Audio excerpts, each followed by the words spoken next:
기원전 750년경 이스라엘 임금 여로보암 2세 당시에 활동했던 요나 선지자는 하나님께서 직접 이방 땅에 가서 말씀을 증거하고 보내셨던 선자였습니다.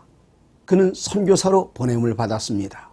물론 하나님께서는 이스라엘 백성들만, 선민들만을 사랑하는 것이 아니라 이 세상에 있는 모든 사람들은 하나님께서 구원하시기 원한 선민들이었습니다. 에덴 동산에서 하나님께서는 아담을 향하여 말씀하시기를 에덴 동산 안에서만이 아니라 생육하고 번성하여 온 땅에 나아가 충만하라고 말씀하셨습니다. 창세기 9장 1절에서 구원받은 노아를 향하여 말씀하시기를 생육하고 번성하여 온 세상에 충만하라 말씀하셨습니다. 창세기 12장에서는 아브라함을 보내셨습니다. 열왕기와 5장에서는 나아만 장군의 집으로 이스라엘의 어린 여종을 보내셨습니다. 그리고 많은 사람들을 구원으로 이끄셨습니다.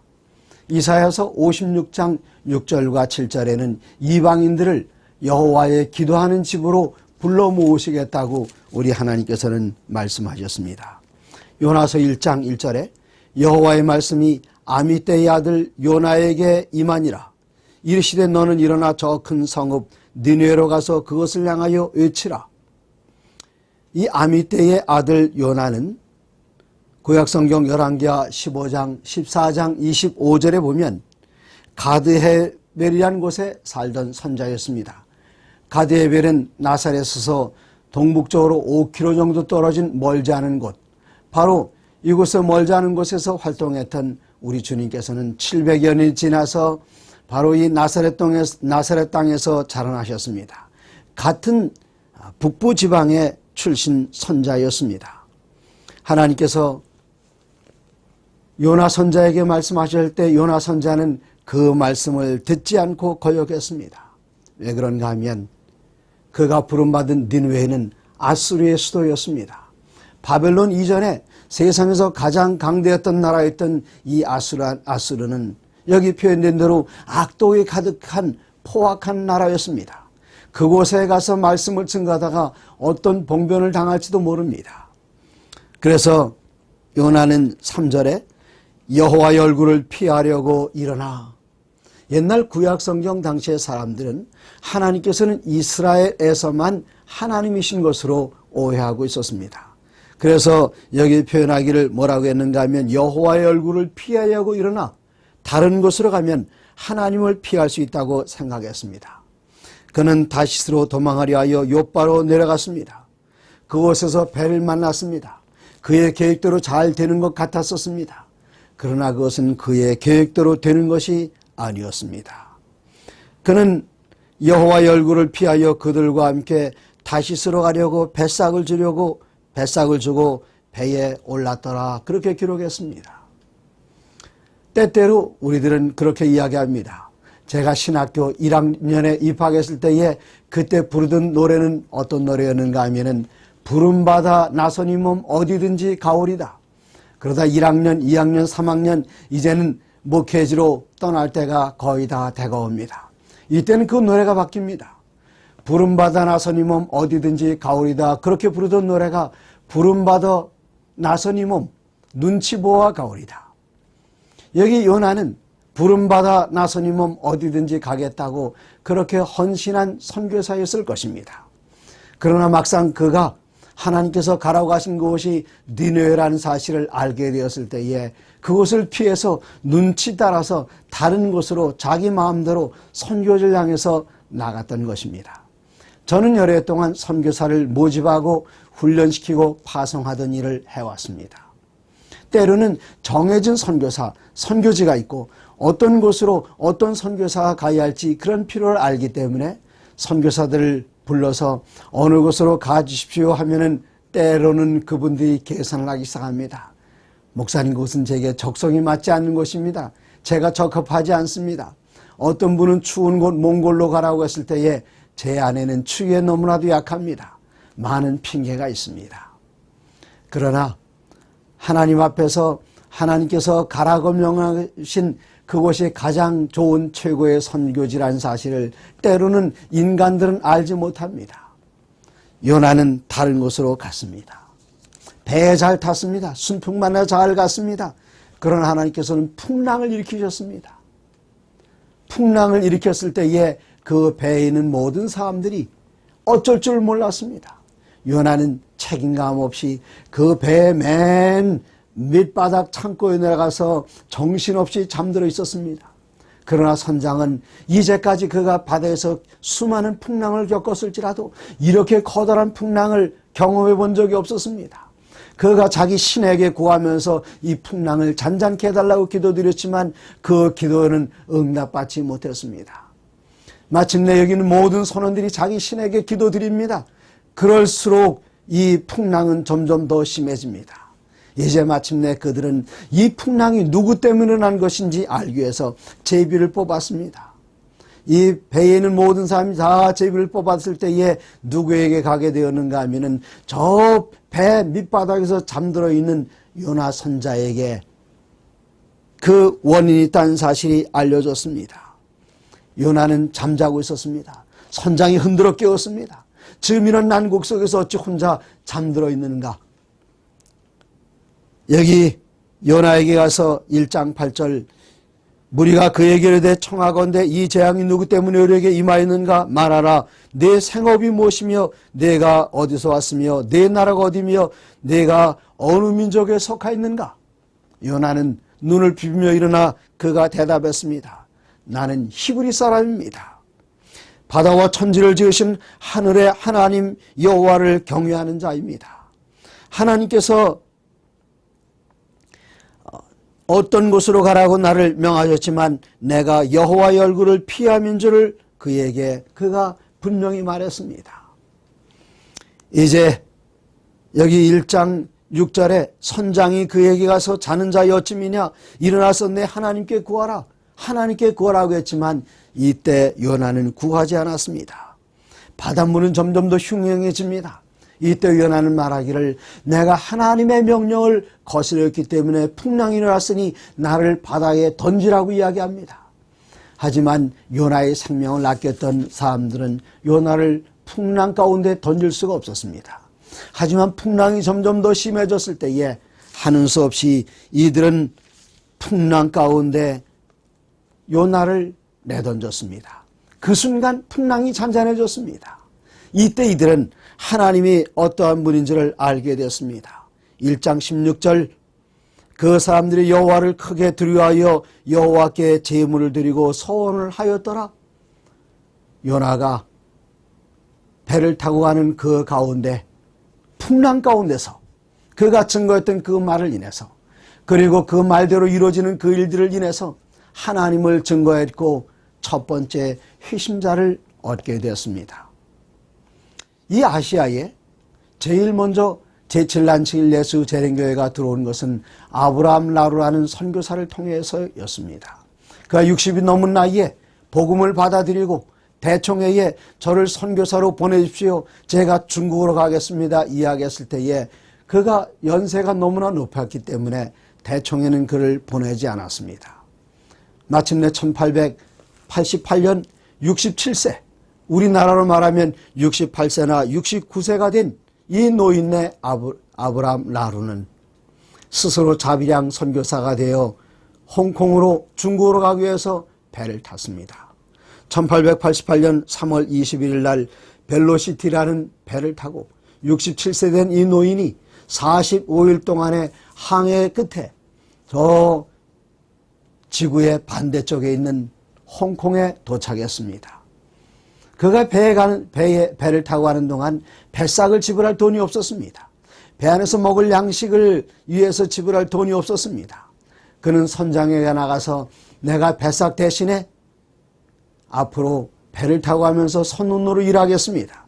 저의 식비와 배싹을 제 품삯에서 제해 주시기 바랍니다. 그는 성실한 선원으로 일을 했습니다. 그의 성실한 태도에 감동을 받은 선원들 가운데 올슨이란 청년이 가까이 다가와서 그분에게 어떤 분인지 물어봤습니다. 아브라함 라루는 성경을 펼쳐서 하나님의 사랑을 증거할 때에 올슨이란 청년은 깊이 감동을 받았습니다. 아브라함 라루는 올슨에게 이야기했습니다. 내가 젊은 시절을 보내봤지만 가장 값지고 가장 고상한 것은 하나님을 섬기고 하나님의 말씀을 증거하는 것이라고 이야기했을 때에 올스는 함께 홍콩에 가서 복음을 전하기로 했습니다. 그리고 그의 하던 일을 다 버리고 아브라함 라루와 함께 홍콩에서 복음을 전한 첫 번째 회심자여 함께 선교한 선교사가 됐습니다. 하나님께서는 이 바닷속에 한 물고기를 준비해 놓으셨습니다. 그리고 풍랑 가운데 떨어졌던 이 요나를 커다란 물고기가 삼켰습니다. 이 물고기의 뱃속에서 3일 동안을 요나는 갇혀 있었습니다. 그러나 이 물고기의 뱃속에 있는 그 기간 동안은 요나로 하여금 회심하게 하는 기간이었습니다. 하나님께서는 그로 하여금 기도하게 하셨습니다. 요나는 그곳에 자기의 모든 죄를 뉘우쳤습니다. 그리고는 하나님께 자기 자신을 다시 드리는 회심의 기도를, 간절한 기도를 드렸습니다. 그가 풍랑 가운데는 기도드리지 못했지만 저 깊은 바닷속 그 밑에 물고기 뱃속에 들어가서는 그가 하나님께 기도드렸습니다. 여기 2장 9절에 나는 감사하는 목소리로 주께 제사를 드리며 나의 소원을 주께 갚겠나이다 하나님께 약속했습니다. 많은 사람들이 어려움 가운데 하나님께 소원 기도를 드립니다. 그러나 그 가운데 그 기도대로 살지 못하는 사람들이 많이 있습니다마는 요나는 그 기도대로 살기로 결심했습니다. 여기 2장 10절에 여호와께서 그 물고기에게 말씀하시매 요나를 육지에 토하니라. 요나는 하나님의 말씀을 거역했지만 이 물고기는 하나님의 말씀 따라서 고통스럽게도 요나를 삼켰습니다. 산 사람이 뱃속에 들어가 있다니 얼마나 고통스럽겠습니까? 또 토하라 말씀하실 때에 그는 하나님의 말씀 따라 이 짐승은 물고기는 순종했습니다. 3장 1절 여호와의 말씀이 두 번째로 요나에게 임하니라 이르시되 일어나서 저 큰 성읍 니느웨로 가서 내가 네게 명한 바를 그들에게 선포하라 하신지라. 하나님께서는 요나를 한번 불러내셨습니다. 요나는 거절했습니다. 하지만 하나님께서는 포기하지 않으십니다. 두 번째 기회를 요나에게 주셨습니다. 때때로 우리들은 하나님의 명령을 거역할 때가 있습니다. 그리고 하나님을 떠날 때가 있습니다. 그럴지라도 낙심하지 마십시오. 우리가 하나님께 서원하고 결심하면 하나님께서는 두 번째 기회, 세 번째 기회를 다시 주십니다. 그러나 세 번째 기회를 주실 때에 고난의 길을 걸어야 합니다. 우리가 거역하면 하나님께서는 네 번째 포기하지 않으시고 다시 불러내십니다. 하지만 우리가 거역할 때마다 물고기 뱃속에 들어가는 고통스러운 경험을 해야 하는 것입니다. 첫 번째 부르실 때에 응답하는 것이 가장 좋은 것입니다. 요나는 니느웨로 갔습니다. 큰 성읍 앞에 압도당했습니다. 그들이 행하는 포악한 행동 앞에 두려움을 느꼈습니다. 하지만 그는 이제는 거역하는 선자가 아니었습니다. 니느웨 성읍을 향해 외쳤습니다. 하나님께서 40일이 지나면 이 성읍을 멸망시킬 것이라고 선고했습니다. 심판을 선포했습니다. 그러나 심판은 곧 복음입니다. 요한계시록 14장 6절에 보면 하나님께서는 이 세상에 사는 모든 사람에게 증거해야 할 영원한 복음을 가졌더라 말씀하셨는데 그 영원한 복음의 내용은 무엇인가 하면 14장 6절 다음 절 7절에는 곧 심판의 시작이라 말씀하셨습니다. 심판은 곧 복음입니다. 어떻게 복음일까요? 니느웨 사람들이 이 기별을 들었습니다. 왕이 들었습니다. 백성들이 다 들었습니다. 니느웨 임금은 아수르 임금은 모든 백성들에게 금식을 선포했습니다. 이들이 금식하면서 옷을 찢고 자기의 모든 죄를 다 내어놓고 회개할 때에 놀라운 일이 일어났습니다. 그 놀라운 일은 무엇인가? 1장 3장 9절 하나님이 뜻을 돌이키시고 그 진노를 그치사 우리가 멸망하지 않게 하시리라 그렇지 않을 줄을 누가 알겠느냐 한지라. 하나님이 그들이 행한 것 곧 그 악한 길에서 돌이켜 떠난 것을 보시고 하나님이 뜻을 돌이키사 그들에게 내리라고 말씀하신 재앙을 내리지 아니하시니라. 하나님께서는 이들을 사랑하셨습니다. 하나님의 소원은 악인이 멸망당하는 것이 아닙니다. 에스겔서 33장 11절에는 너는 그들에게 말하라. 주 여호와의 말씀이니라. 나의 삶을 두고 맹세하노니. 하나님께서는 항상 살아계십니다. 항상 살아계신 것을 두고 맹세하노니 그 맹세가 무슨 맹세이십니까?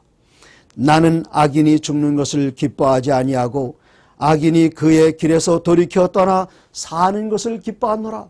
하나님께서는 악인이 죽는 것을 기뻐하지 않으십니다.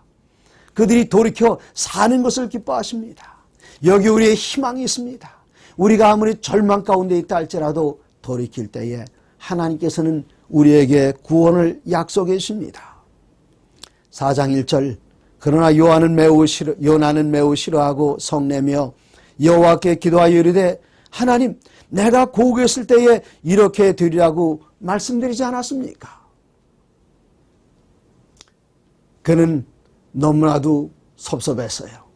하지만은 이 성이 멸망당하진 않을까? 그는 산에 올라가서 이 멸망당한 그 광경을 보기 위하여 내려다보고 있었습니다. 그러나 그들을 멸망시키는 것이 하나님의 뜻이 아니었습니다. 그들에게 경고한 것이 그들을 구원하시기 위해서였지 너희가 멸망하리라 그 멸망의 약속을 지키기 위한 것 그것이 하나님의 뜻이 아니라 내가 너희를 멸망하리라 돌이키라. 그들이 돌이킬 때에 하나님께서는 마음을 돌이키셔서 그들 멸망하지 않기로 하셨습니다. 그러나 요나는 마음이 상했습니다. 그가 분냈습니다. 하나님께서 내가 성내는 것이 합당하냐 죽기까지 성내는 것이 맞다고 요나는 하나님께 항변했습니다.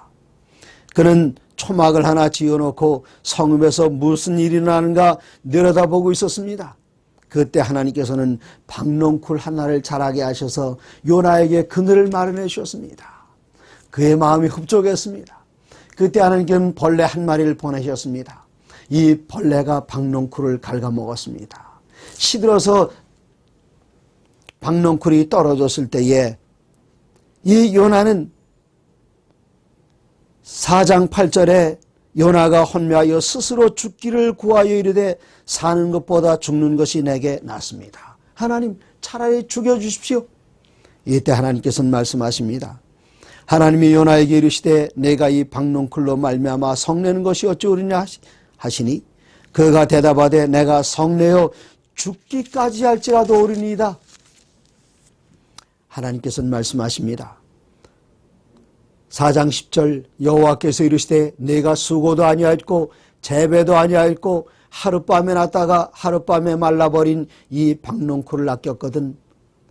4장 11절 하물며 이 큰 성읍 니느웨에는 좌우를 분별하지 못하는 자가 12만여 명이요 가축도 많이 있나니 내가 어찌 아끼지 아니하겠느냐 하시니라. 요나서의 결론입니다. 내가 이 큰 성읍을 아끼지 않겠느냐. 이 성읍에 12만 명의 사람들이 살고 있다. 하나님께서는 커다란 대도시를 사랑하십니다. 전 세계는 100만 명 이상이 살고 있는 대도시가 500개가 넘습니다. 하나님께서는 대도시를 사랑하십니다. 대도시에는 수많은 사람들이 몰려들고 있습니다. 1분에 130명씩, 하루에 20만 명씩, 1년에 7천만 명씩 대도시 안으로 사람들이 몰려들고 있습니다. 하나님이 세상을 이처럼 사랑하사 독생자를 사랑하셨다. 그것은 하나님께서 오늘날 대도시를 사랑하신다는 뜻입니다. 우리는 대도시에 나가 복음을 전해야 하겠습니다. 그래서 예수님께서는 사도행전 1장 8절에 오직 성령이 임하시면 너희가 권능을 받고 예루살렘과 온 유대와 사마리아와 땅끝까지 이르러 내 증인이 되리라. 제일 먼저 가서 복음을 전해야 할 곳은 수도 서울이었습니다. 수도 예루살렘이었습니다. 사람이 많이 사는 곳입니다. 옛날 하나님께서는 12만 명이 사는 도시를 사랑하는 것이 합당하다 말씀하셨습니다. 오늘날 우리들은 대도시에 가서 요나가 말씀을 증거했던 것처럼 말씀을 증거해야 할 필요가 있습니다. 요나가 3일 동안 증거했을 때에 이 도시가 회개했던 같은 놀라운 역사가 오늘날 또다시 대도시에서 재현될 것입니다. 오늘 이 말씀을 들으시는 여러분들은 이제 말씀을 증거하기 위하여 기도하시고 하나님께 성령을 받으시고 능력을 받으시고 대도시에 들어가 요나가 증거할 때에 니느웨 성이 회개했던 똑같은 역사를 다시 한번 경험하기 위해서 대도시에 들어가 말씀을 증거할 수 있기를 하나님 앞에 간구하시기를 바랍니다. 감사합니다.